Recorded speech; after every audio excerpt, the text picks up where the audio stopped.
right, everyone. Welcome back. This is Two Guys with Questionable Credentials with your hosts, Adam and Tom. Tom, how are you doing? I'm doing all right. I'm currently sitting next to the Lego replica of the Enterprise D. Very fancy, very appropriate for this series we're on. You know what? I never asked. Adam, how are you doing? Thank you for asking. I've been waiting 13 episodes. I'm doing pretty good today. Based on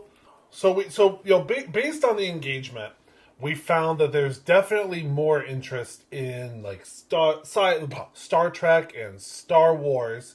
So we kind of discussed last episode that we're going to continue along that same lines.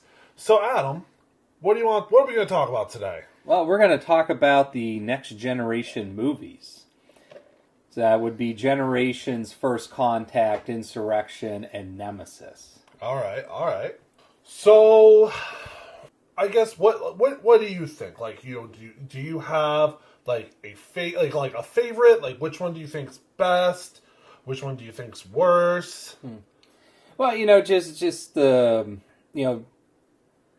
if we were to just overview and say everything, I really did like all four of the movies, even though Generations kind of gets mixed reviews and Nemesis gets mixed reviews.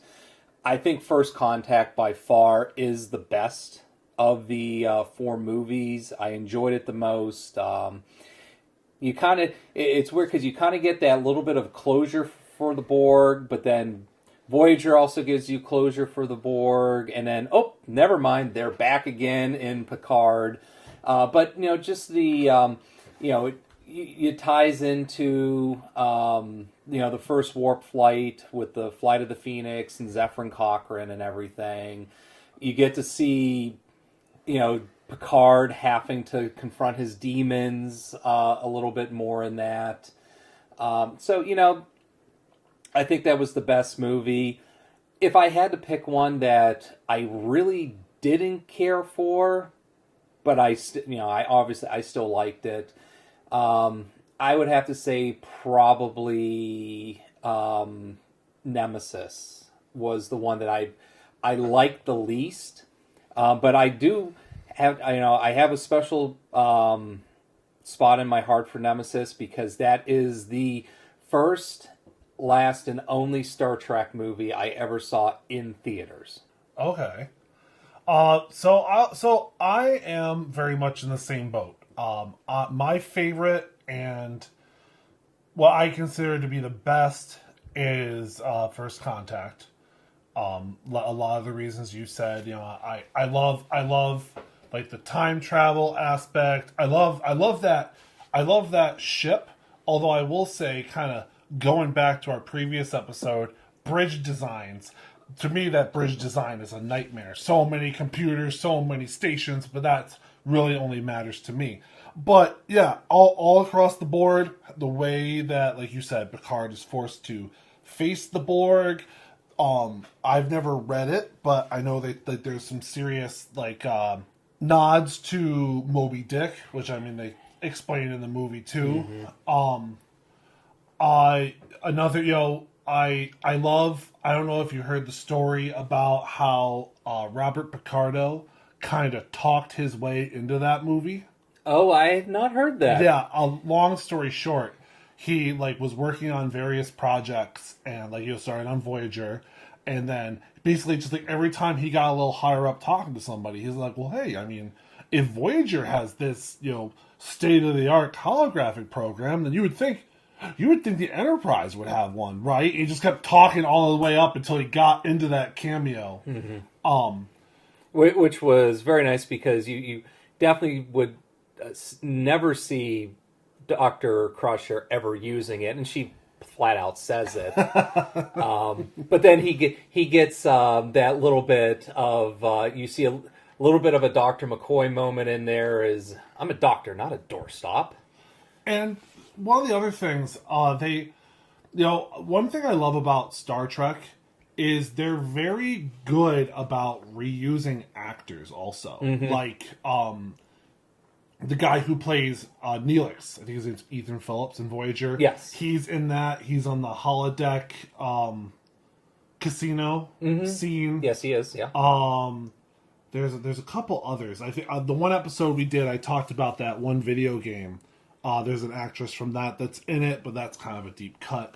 But anyways, but yeah, definitely my favorite. I love the like I said, the time travel aspect. I love the conversations that Picard has with, I don't remember her name, the lady who tries to hold him. Lily. Holding her hostage, the Cochrane stuff, and then Generations is a good one if you're just like in a lighthearted mood. I mean, my uncle was my dad and I were talking about a conversation he and my uncle had where he talked about how like Generations wasn't bad, but it almost didn't seem like it would have been better as like a multi-part episode, like a multi-episode series on Next Generation. I imagine there's no way, maybe not no way, but I imagine that Shatner would have wanted more money, and the only way they could afford it was a movie. But yeah, I mean, it, obviously, that has some important moments. Everything arriving on Tuesday, the destruction of the Enterprise D. Yeah, the way I view Generations is it was just one long Next Generation episode. That's what the movie is. I mean, the one thing I'm not being critical of the movie. It's just that it was more or less done on a low budget of, we'll just reuse this set from Star Trek 6, we'll use this set from Next Generation, and let's just clean everything up.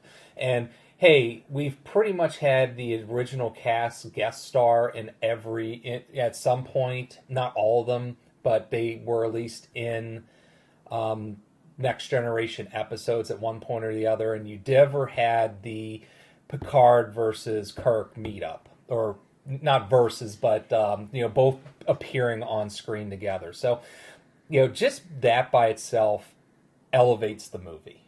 To have both captains working together, you have the classic Kirk, well, if I'm going to do it, I'm going to do it my way and under my terms. Giving everyone else a hard time around him and everything. And then you just have Captain Picard who's just like, dude, we need to do this. And isn't this pretty much what you did your entire career? So get off your high horse and come and help me. And Captain on the bridge, or bridge on the captain. And then, one other thing, I also, there's some good character development too with Kirk.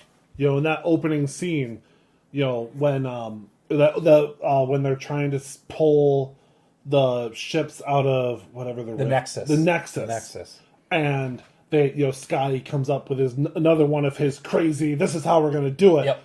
And the captain, whatever his name is, goes to take care of it, and and Kirk says, Captain's place is on the bridge, and goes and also William Shatner actually wrote, I think, a trilogy of books about not just Kirk, but how Kirk actually came back after that movie. I read one of them. Same, I read one and it was interesting because it was like Kirk and I think Picard and a bunch of other various characters, and it was like a mirror universe thing, and it was really good. It's been forever since I read it. But then, so I agree also that Nemesis, I don't think it's necessarily bad, but it's definitely my least favorite. Honestly, can't really necessarily think of why. Per se, I will say I think one thing that kind of brings it down is the fact that they killed Data, which was sad, and then, but of course that didn't matter because apparently the trope is we're just going to keep killing Data and bringing him back and killing him again and bringing him back, and eventually Brent Spiner will unfortunately pass away. But since there is no honoring the dead, they'll just bring him back AI, literal AI, and make him a literal computer. And I mean, overall, all four very good. Insurrection, it took me a while to enjoy because I was a stupid kid and I couldn't kind of keep along with the plot and what was happening. But I mean, I guess well, we're only 10 minutes in. I don't even think I have anything else to say. Well, we've talked about, 3 of the 4 movies. No, not a deep dive, but yeah, Insurrection was just different. I view Insurrection similar to, if we're going to compare it to the original series movies, Star Trek 4, The Journey Home with the whales and everything. It was, you kind of have those lighthearted moments a little bit during it. One of my favorite parts of the movie was whenever Picard and Crusher and Worf and Troy are working their way. They're on the planet and they're trying to get all the people to a safe place. And these drone things are trying to do the site transporters to get the people out. And Worf is just doing what Worf does, and he's firing his phaser and everything, and all of a sudden it stops working, and one of these drones comes like right up over the hill, and he just takes the phaser rifle and smashes it and looks at Picard. He's like, definitely experiencing aggressive tendencies, sir. So because doesn't it like almost like kickstart like puberty for him or something? Because there's the whole thing about, because I was just going to say that there's there was a lot of great moments for Worf, like yes. the thing on the nose, and then I can't remember what they call it, but then the bat thing, and then when Picard and Worf is on a station somewhere, he has a funny closing line when he's like they would like to surrender. It might have something to do with the fact that there's only 6 minutes of oxygen left. Yes, that was really good. And also whenever they're trying to get Data back because he's damaged at the beginning of the movie, and they're a British tar. Yes, and Picard's trying to get Worf to sing, and Worf is just like beside him, just like, no, I'm not singing. It goes back to the episode of the Robin Hood episode of Next Generation. He's like, sir, I'm not a married man. So I thought one of the cool things, and I think we talked about it in the ship episode with the Enterprise E, is the captain's yacht that they kind of roll out for that movie. It's like, okay, so, we saw a lot of the Enterprise E in First Contact. They're out walking on the hall. The Borg are trying to, redecorate it on the inside and everything. But then they're like, oh, yeah, there's a captain's yacht part of this that, is warp drive capable. It's kind of a little bit remnant like the Delta Flyer on Voyager a little bit. So, yeah, Insurrection was, I thought it was a good movie. Not great, not horrible, but it was a good movie. And it's just funny, they mention it in Picard. A little bit during the 3rd season, whenever, essentially the question is, Jean-Luc is always about, well, we got to do what's best for Starfleet. We have to do best what's for the Federation. And this is a time where you could kind of argue a little bit where what they are trying to do, they're trying to get whatever the essence or life force or the radiation from the sun that keeps all these people young. I haven't watched Insurrection for, a little bit, but, they're trying to harvest all this. And yeah, I mean, the antagonist of the movie, I forget the species and everything, but, they're trying to get this, and it's completely selfish. But the Federation is also looking to benefit from this too. And then Picard's like, no. It's kind of like a reverse prime directive of, well, we have to help these people.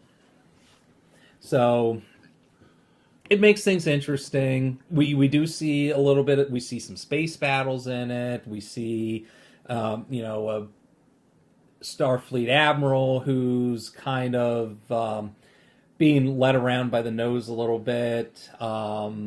So, and the whole thing is, it also ties into the fact that, the insurrection takes place right at the end of the Dominion War.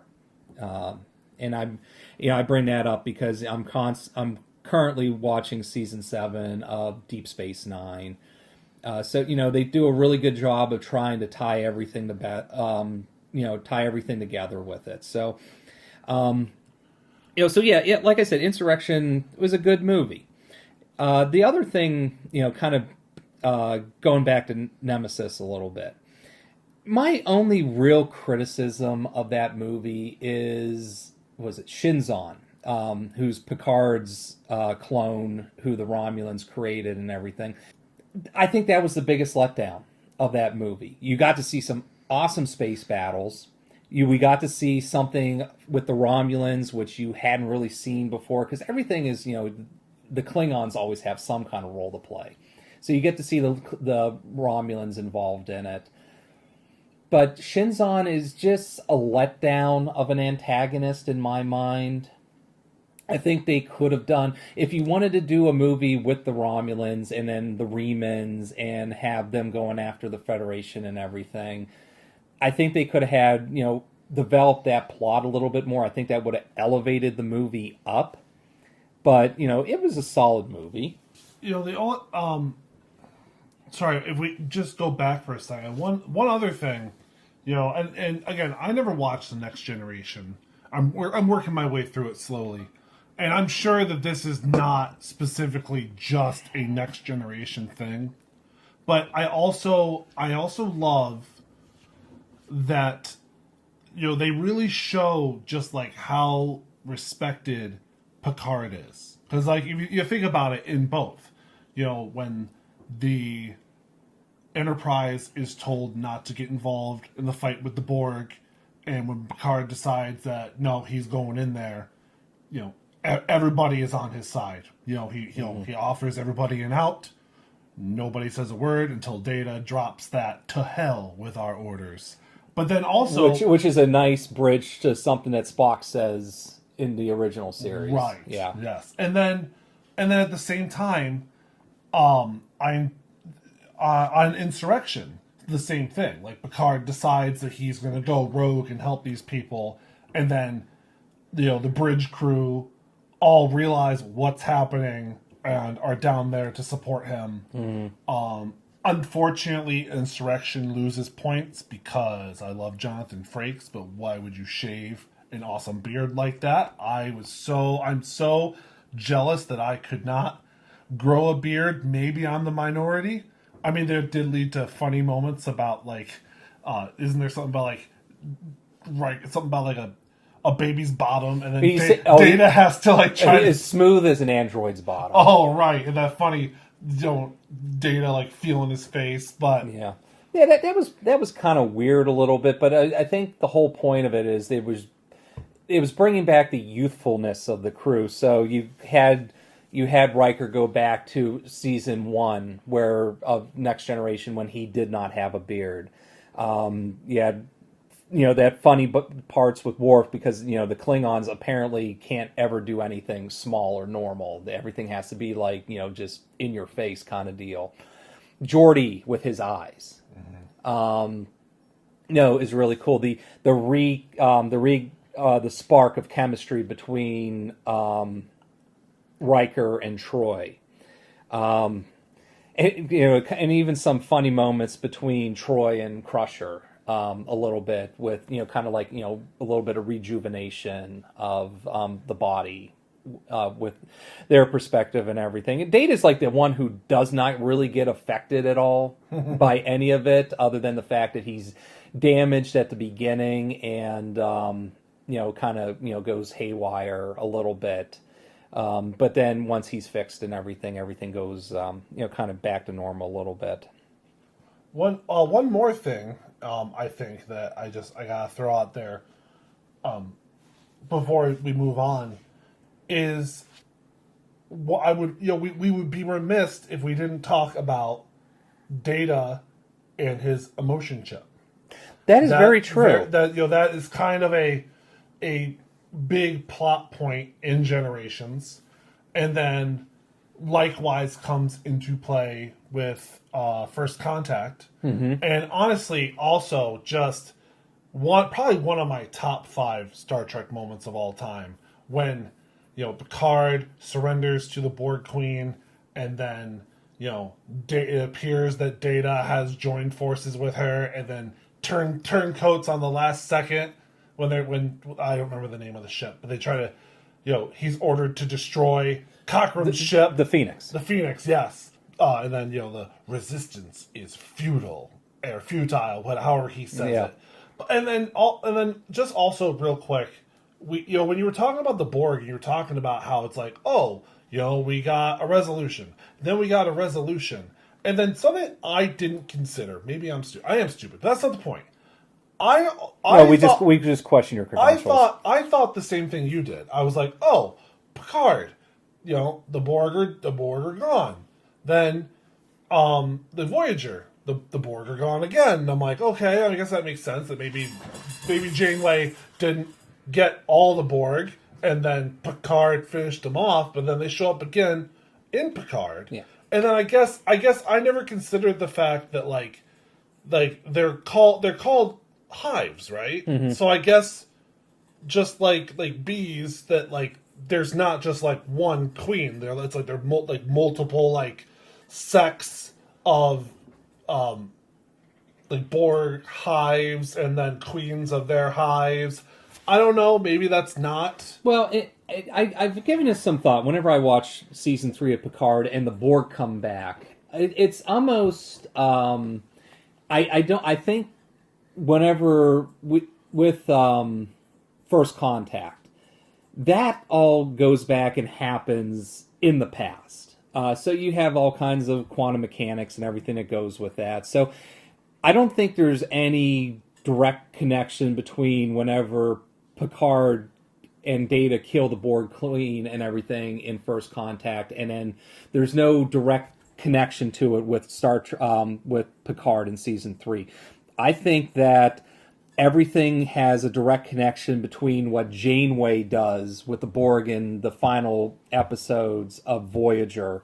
Like, they introduce that virus or the nanites or whatever they do to, disrupt and destroy the Borg in Voyager. It's like they don't completely... It's not completely effective. It damages the Borg. But somehow the Queen and everything, they're able to somehow survive. And then that is the Borg that we see in Picard. Oh, so like somehow they replaced the Queen with a new Queen? It's not that they replaced the Queen. It's that the Queen did not completely die, and she found a way to survive. And then that's whenever they kind of go low profile and then link up with the changelings and then do the whole this is our new plan kind of deal.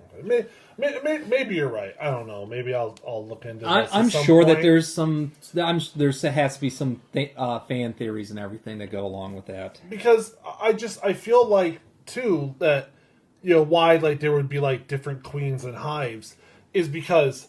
Like, I feel like that's why they made such a big deal with the Queen and Locutus. Mm-hmm. Like there was a personal connection, and then likewise in Voyager, the Queen, who granted looked a lot like, it's not the same actress, but looked a lot like the actress in the character in First Contact.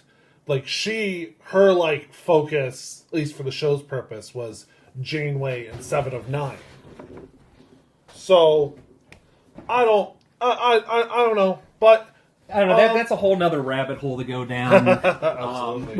And then I'm also throwing. Then you also have the other Borg that were in Picard season 2, which came out of another timeline, and then we're in the primary timeline now. So then you technically have 2 different kinds. You have like the good Borg and the bad Borg.